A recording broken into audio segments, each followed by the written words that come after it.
This week's project is a 2020 Mustang GT. This GT is definitely modified with a supercharger, some suspension mods and exhaust, and fresh wheels. We're gonna get the paint up to looking right.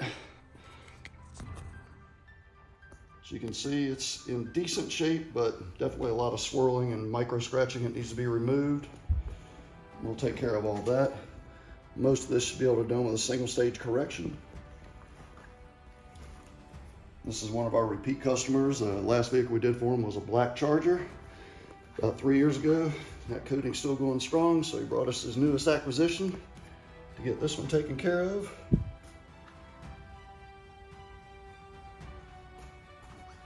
So we'll get this paint looking jet black.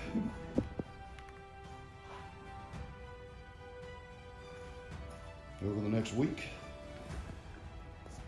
And something we discuss sometimes in the videos is the amount of paint correction and polishing we do.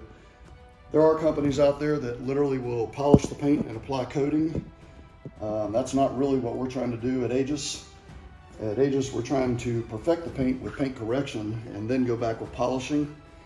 And unfortunately, that process just takes a certain amount of time.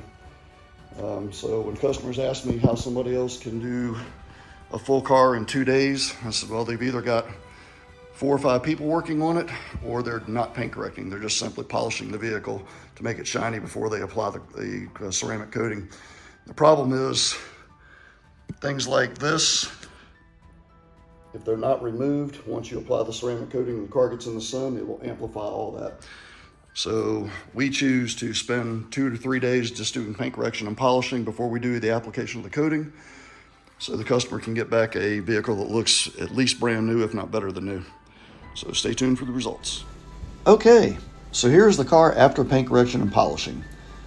While not able to remove 100% of the surface flaws, we were able to remove all of the micro swirling that dulled the finish of the paint, giving it an opaque look.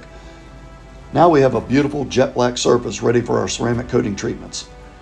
The next step in our process is to perform a full solvent wipe down on the paint, just like a painter would before applying fresh paint. This step removes the oils and the dust left behind from the polishing process, so the ceramic attaches directly to the clear coat. Some companies skip this step, which is unfortunate, because if the ceramic is applied on top of those oils, it will wear off as the oils from polishing dissipate. After the solvent wipe down, we go one step further by doing an additional wipe down with isopropyl alcohol water mix to ensure proper bonding of the ceramic coatings to the surface. Once the surface is fully prepped and clean, we apply our Aegis Armors heavy-duty ceramic to all the exterior paint and inside the door jambs. The glass and plastic lenses are coated second with our Aegis Armor ceramic glass coating formula. And finally, the last step is to coat the wheels with our ceramic wheel and caliper coating, which is formulated specifically for the additional abuse that wheels take and the extreme temperatures of the brake calipers. Enjoy the rest of the video showing the Mustang with all the coatings completed, and let us know what you think in the comment section below. If you like our content, please hit the like button, subscribe for our future content, and share with anyone that wants to protect their investment and make it look better than new.